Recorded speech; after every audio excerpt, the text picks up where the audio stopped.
and I kind of got like I guess to me, and this happens a lot to me, where I think it's this like grand revelation, and apparently people have known this for hundreds of years. And as a good Christian, you ask them what's wrong, and you encourage them with Scripture, and the entire time this person is not receiving anything you're saying. Yeah. Because you weren't discerning what you were actually supposed to be doing in that. So I'm going to give them the answer to their need, and that's really pretty self-serving. Exactly. But to be able to use your intuition, listen to the Spirit, whatever, but intuit the situation, is that a word? It is now. Copyright, UTFI 2023. And that's when he kind of showed me, the Father showed me, it's like, no, every single interaction that you have with every single person throughout every one of your days is a moment that you can start tilling someone else's soil. You're just loving people. And in love, that wraps up, what did Jesus say? All the prophets and the law, everything is wrapped up in that. Yeah. It's not our job. Matter. Exactly. You know, we sow, he waters, he reaps. Yeah. Like, that's not our job. But what we can do is, again, take the time to make a difference in someone's life in a positive way, no matter what they're doing. And if we start to focus on those negative people, those people who are rude to you, those people who are ugly, and we just remove the potential of offense.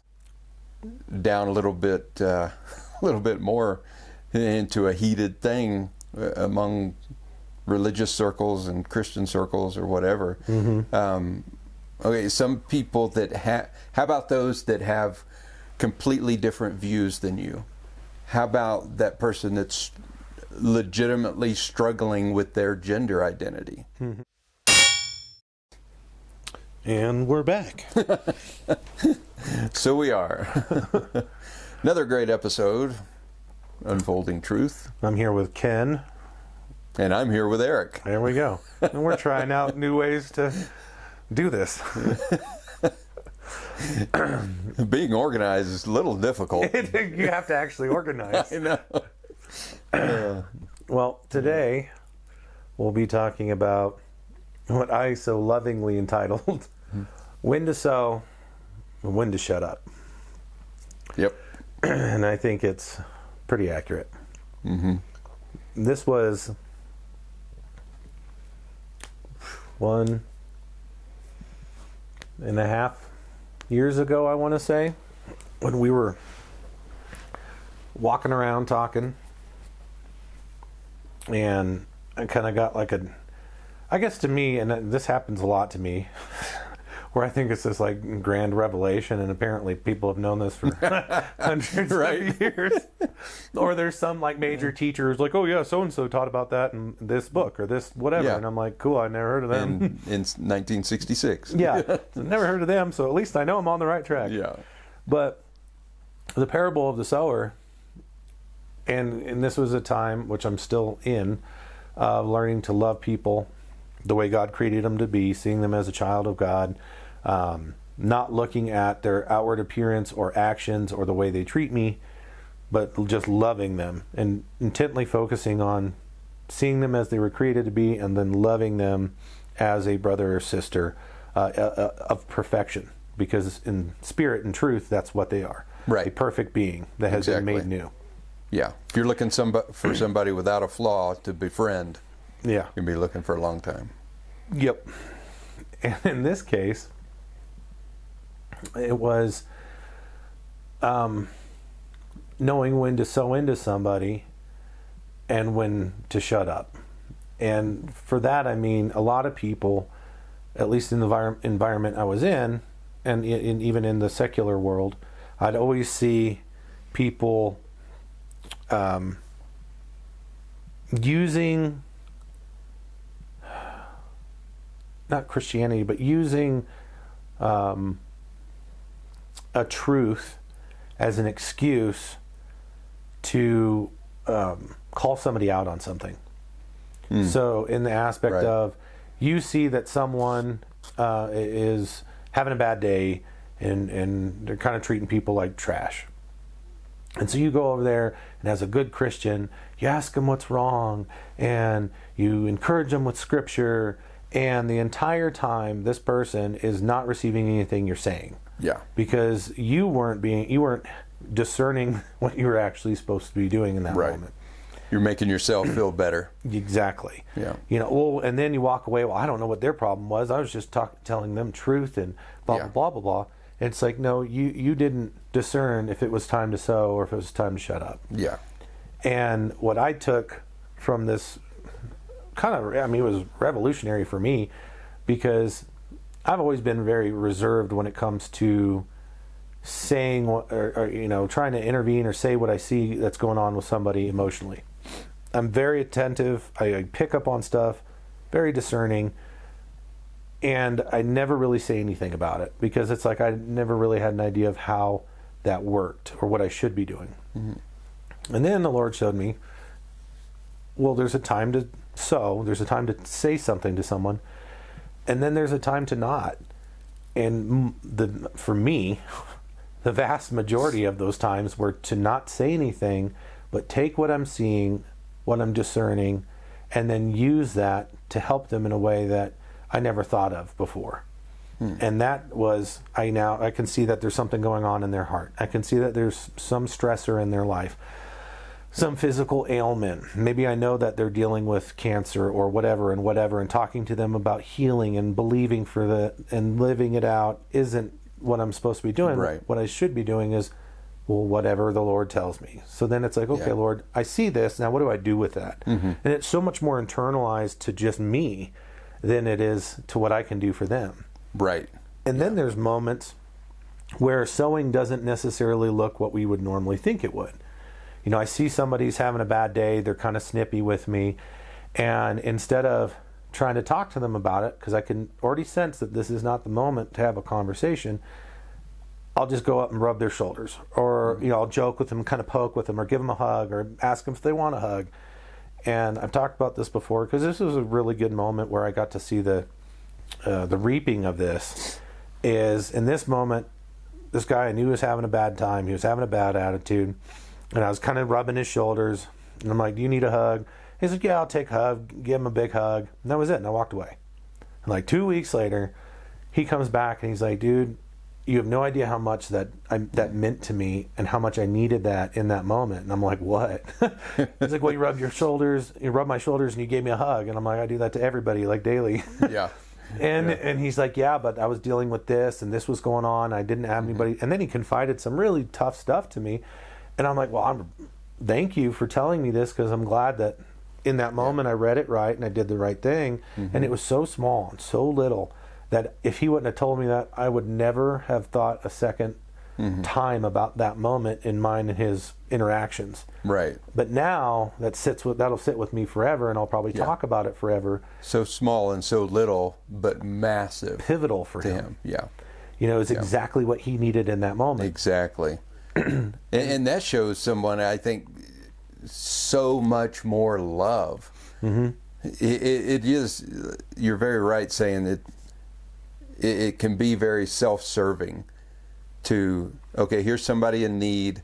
I feel like I have the answer to that, so I'm going to give them the answer to their need. Mm-hmm. And that's really pretty self-serving. Exactly. But to be able to use your intuition, listen to the Spirit, whatever, but intuit the situation, is that a word? It is now. Copyright, UTFI 2023. To intuit the situation, that shows a tremendous amount of love to a person, that I don't want to just come at you with my truth and beat you over the head with it, but I've spent the thoughtful moments, asking the Spirit, what does this person need? And that's the parable of the sower. You have to discern what type of ground that person is. A lot of the time the most teaching I have ever heard on the parable of the sower, of sowing, always relates to ministry and money. Is this ministry good ground? do you sow into that good ground so you can reap good rewards? I can't think of another application that I've heard. I'm sure they're out there. I am not a connoisseur of Christian preachers, teachers, and evangelists, so I don't know. But this was revolutionary to me, because now the ground isn't a ministry that I'm looking to reap something from. Right. It's an individual. Are they good ground for me to sow this word into them? Mm-hmm. Are they stony ground? Are they? Is there weeds? And then what came out of this is I have So let me bring something else in, because it'll all tie together. People talk about what's it called? Those God moments. Mm-hmm. Where you're right there at the right point in time for the right person, so that you can give them money or give them a word or do whatever. And, and that, it's this God moment. And I fell into this silliness, because I'm like, I'm going to have a God moment. And I did that day. And I'm like, cool, man, that was it. That was like 1 hour into my day. What does the rest of my day look like? Right. And that's when he kind of showed me, the Father showed me, it's like, no, every single interaction that you have with every single person throughout every one of your days is a moment that you can start tilling someone else's soil. So maybe they are stony ground, but that smile, that handshake, that hug, that encouraging word, that whatever it is you're supposed to do in that interaction tills their ground, softens their heart, brings them back to where they need to be, or closer to where they need to be. So I might have the word that they need. Mm-hmm. I might even be the one that gives it to them, but it may not be in this moment. Right. It might be in 2 days. It might be in a week. It might be in a year. And realistically, I'm probably not going to be the one with the word for them, even though I have it. It's not my job to deliver it. Right. But because I have it, I can now discern how better to till their ground so that it happens quicker, and whomever does deliver that word, they're now good ground to receive it. Those seeds will get sown deeper, and a harvest will be reaped greater than if I would have seen it and then gave it to them, and it would have been cast on stony ground because they weren't prepared to receive it. Right. And if more people were focused on tilling everyone else's soil and preparing them for what God had for them in the little things in everyday interaction, and stop looking for these big God moments that you're probably not even ready for. Exactly. You think you're ready for. Yeah. Yeah. And then you get there and you get a word and you're too scared to say it. You can't see me, but I'm raising my hand. I've been guilty. Yep. Till every moment, every interaction is a chance for you as an ambassador of the Father and of Jesus Christ to till someone else's soil, to bring them whatever part of their life that is from stony and rocky ground into good soil. Are you sent there do you need to pick up some rocks? And there's probably some analogy here. Do you need to pull some weeds? Do you need to till the ground on the path? And to help them to be able to receive that seed whenever and from whomever it comes. There's I think a lot to unpack there. That's a great picture, and it all centers on loving that person. And like you said, that happens hundreds of times a day. The people that we run into, I mean, some more than others, but if we're just focused on, okay, how can I feel a drawing, that there's something here, and to be able to intuit how can this person best be loved right now by me? Exactly. Because that's all our job is. How can I be a benefit to this person in this moment? Yeah. What can I give to them? Again, be it something simple, a smile. I make it a point that the gas station that I always stop at to get stuff, that I look at, use, and remember the clerks' names. Yeah.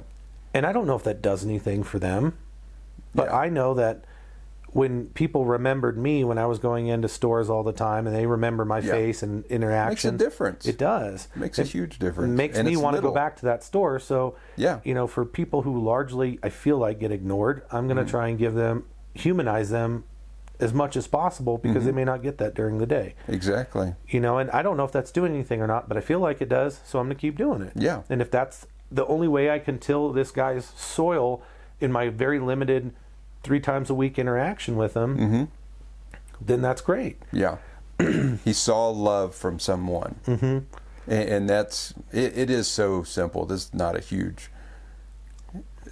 huge time commitment or huge technical difficult thing that we have to prep for. Nope. Anything. You're just loving people. And in love, that wraps up, what did Jesus say?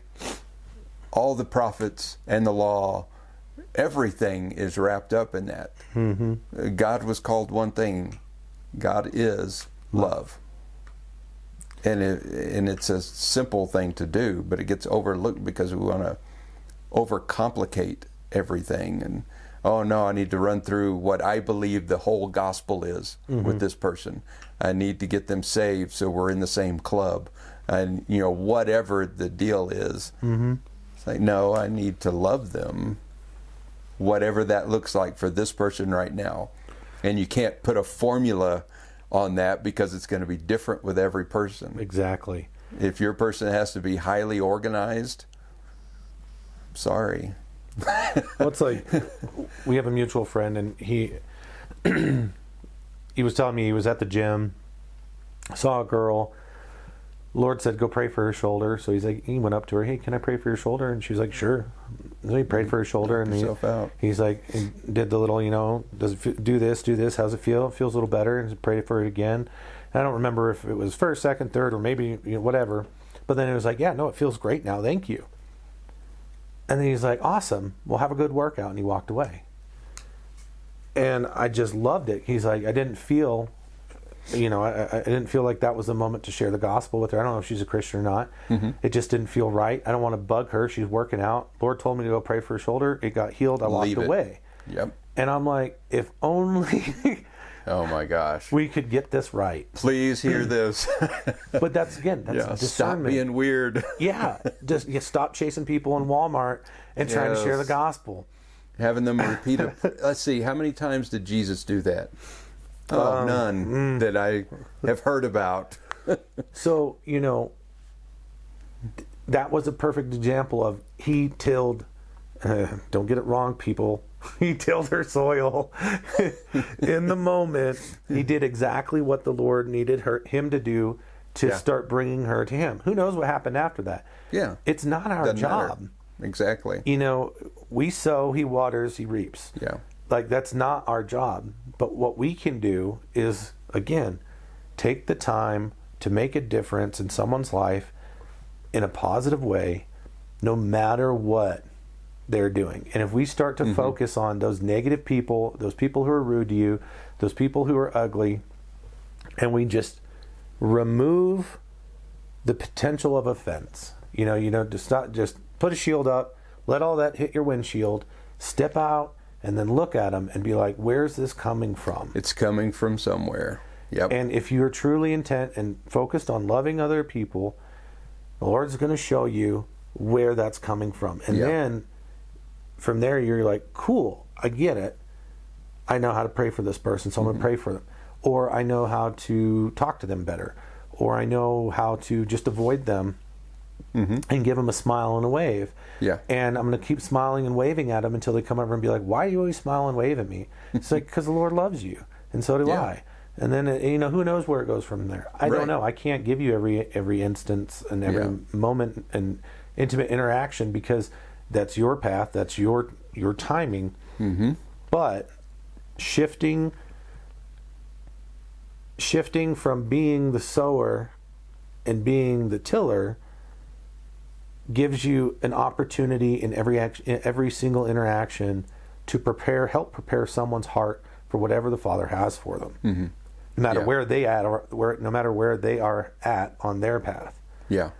It might take 2 years of 2,000 people doing this to bring them into a place of, being able to receive something. Right. But if every interaction that individual has is people trying to be the one that sows in because they're not listening, they're not discerning, that's where we get these bitter individuals who don't want to interact with any Christians or any believers or any faiths. They get to the point where they're like, there is no God, there's no nothing. I die and I'm in dust in, the wind. Yeah. Like, and bring it even, down a little bit more into a heated thing among religious circles and Christian circles or whatever. Okay, some people that how about those that have completely different views than you? How about that person that's legitimately struggling with their gender identity? And it hurts me to hear so many Christians, whatever, believers that are just so vehemently against LGBT and all this. Because, some people, to each one of us, it's different. Some people are easier to love than others because of the way we're thinking. Some of the doctrines that we have that may need to get deconstructed a little bit and reconstructed. But especially those that have completely different views than you. There is no limit to your love toward them. And there's no change. You don't love someone that has completely different views differently than you love someone that has the same exact views. Exactly. Love is the same, and love goes across all of those lines. There is no limit to love. Love is the foundation of all of it. And it should be just as easy for us to love someone that's completely different as it is completely the same. And knowing what to do in each one of those moments. And like you said, bringing it down to the simple, it doesn't have to be a complicated, long ordeal. Just the smile or anything else. And, and in the end, there's times when someone just strikes you. And kind of like you were saying, like at the convenience store or getting gas or whatever, those real quick interactions, and you just feel, or you can just obviously see it on their face sometimes, that something's going on. I think it's appropriate. It seems like Jesus did it a number of times where he asked them, what is it that you seek? What is it that you need? And in whatever kind of language, that would be kind of odd language, but just to look at someone and say, you having a rough day? Everything okay? Is there anything I can do for you? Because there were times when Jesus said, what is it that you need? Blind Bartimaeus. Well, I don't know, man. Seems a little obvious, but not necessarily so. That's a great point. He might have had like a, gout or something that was way more intrusive than his blindness. If if you're born that way, you're used to it. Maybe there was something else that was wrong. Don't assume that this homeless guy on the side, he just needs some dollars or a meal. Maybe somebody just gave him a meal and he's fine. He's full. Maybe what do you need? That's a great point. But again, it's every moment that we have, every interaction, every moment within every interaction is time that we can be sowing, or time that we can be tilling somebody. And they might have been tilled up by somebody else, and then this is that moment to sow. And like I said, I think I've had more tilling moments than sowing moments. But that being said, that's okay. And I'm not worried about, signs and wonders will follow. Does not mean that means they'll follow you. that doesn't mean that you necessarily get to see all of them. Right. So if I'm tilling my entire life and I die without ever seeing the reaping that happened, I'll still know about it once my vessel's discarded and I'm with the Father, and I get to turn around and look and be like, oh, that's so awesome. Yeah. Look at all of that what was accomplished because of the stupid little things that I did through the entirety of my life. I never preached to millions of people. I never got to lay my hands on someone and see them healed. I never did any of that. But I spent the last 2/3 of my life tilling people's soil, getting their hearts prepared for the miracles that the Lord was going to work in and through them. And I was just John the Baptist that got to preach to the, eat grasshoppers and scream into the wilderness, preparing the way for the Lord. Not saying that's who I am, but if that's all I got to be, that's plenty good. That's amazing. Yeah. Because somebody had to do it. And if that's where that was my path, that's what I got to do.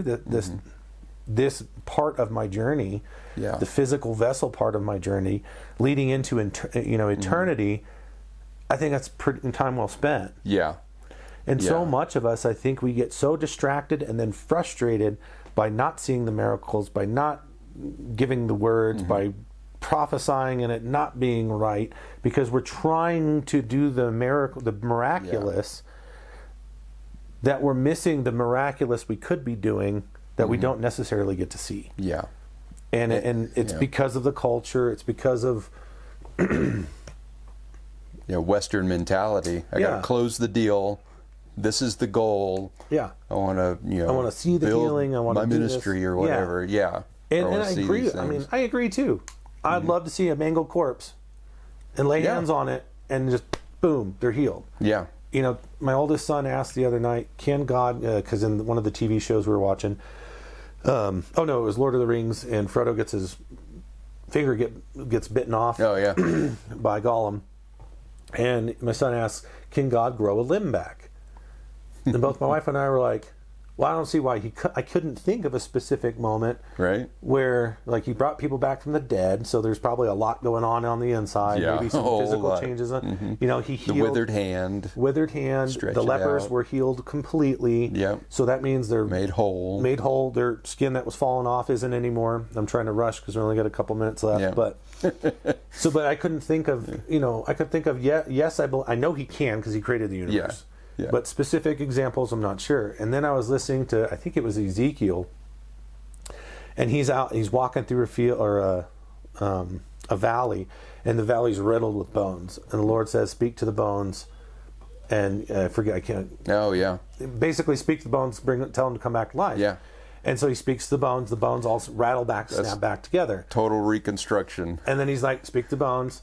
Speak, the breath will come back into them, so he speaks again, and then the sinew and the skin starts whipping back together, reconstructing it, and thanks to movies and technology and animation, I have this beautiful picture in my head. And then now they're these lifeless, full-formed corpses. And he said, I said, speak, breath, my breath or the wind into them, however he phrased it, and boom, now he has an army of comes to life. Live individuals. And I'm like, dude, that's wild. That's not just a leper getting cleansed. That's not just a dead body coming back. Right. That's like total reconstructive surgery. Oh, dude, that's like amazing. Yeah. And such a good visual. So then I had to come home and tell my son, yes, he can do that. He can do it. Yep. Exactly. But those are the miracles we want to see, and I think that distract us. From what we could and arguably what I believe should be doing in every interaction, which is the small little things of tilling. Yeah. So, it's like, yes, we're supposed to be sowing into people. Yes, we should be sowing into people. But I think we should be sowing a field only takes one day. Getting the soil prepared to sow is a lot lengthier and more intensive process. That's the work. That's the work is the love. Sowing is the easy part of getting a field to harvest. Tilling is the hard manual labor that leads to the quick sowing that leads to a harvest. And I think that our culture has completely skipped the tilling process of getting people into a place where they can receive the miracle, Yeah. where they can receive the words, the knowledge, and the love, where they can receive the Father and begin to build that intimate relationship, because we've skipped the most important process or step of the process, because we're more focused on the end result than the work that needs to be put in to get there. Right. Yeah. And I think that if more of us focused on tilling, that we'd be seeing a lot more miracles and a lot more reaping. Right. Don't underestimate. Love is the most powerful force on the planet, in the universe. Love is the plow. Yeah. It's powerful. It will cut through that smile, that gesture, whatever it is, that thing that person needs, that love. That is powerful plow that will break through a lot of people's hardness. Yep. Well, thanks for joining us today. Here we go. Sometimes you should sow, sometimes you should shut up. Yeah. Shut up and love. Shut up and love. That'll have to be an episode. Yeah, there you go.